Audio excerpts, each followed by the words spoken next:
Бишкектин 1-май райондук соту мурдагы президент Алмазбек Атамбаевдин бөгөт чарасын узартуу боюнча тергөөнүн арызын карап, сот Атамбаевди 26 октябрга чейин камакта калтырды. Сот улуттук коопсуздук боюнча мамлекеттик комитеттин имаратында өттү. Эске салсак, мурунку президент Алмазбек Атамбаев 8 августта Ички иштер министрлигинин атайын операциясынан соң кармалып, улуттук коопсуздук мамлекеттик комитетинин тергөө абагында камалган. 1-май райондук соту аны 26 августка чейин камакта кармоо чечимин кабыл алган. 16 августта Бишкек шаардык сот бул чечимди күчүндө калтырган. Башкы прокуратура Атамбаев бир катар оор жана өзгөчө кылмыштар боюнча шек саналып жатканын билдирген.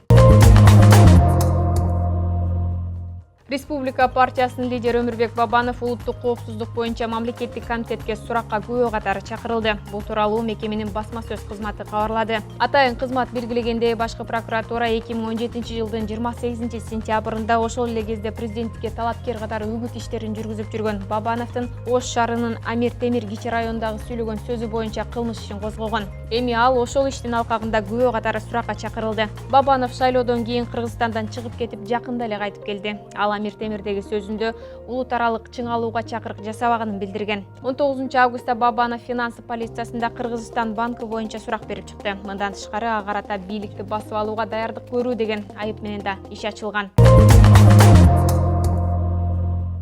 Улуттук коопсуздук боюнча мамлекеттик комитети тергөө абагынан ооруканага которулган мурдагы премьер-министр Сапар Исаковдун жакындарына жолугушууга уруксат берди. Бирок улуттук коопсуздук мамлекеттик комитети аларга 3 гана саат убакыт бергенин анын адвокаты Нурбек Токтокунов кабарлады. Улуттук коопсуздук мамлекеттик комитетинин тергөө абагында отурган Сапар Исаков ооруканага которулганы 16 августта белгилүү болгон. Атайын кызмат ага омуртка артериясынын синдрому деген диагноз коюлганын билдирген. Мурдагы премьер-министр Сапар Исаковдун абалы канааттандырарлык экенин 19 августта улуттук коопсуздук мамлекеттик комитетинин басма сөз кызматы кабарлады. Мекеменин басма сөз катчысы Рахат Сулаймановдун айтымында ал күнү-түнү дарыгерлердин көзөмөлүндө болуп, тиешелүү дарылануу алып жатат. Сапар Исаков Бишкек жылуулук электр борборун модернизациялоодогу жана улуттук тарых музейин оңдоп түзүүдөгү жемкорлукка тиешеси бар деп 2018 жылы камалган.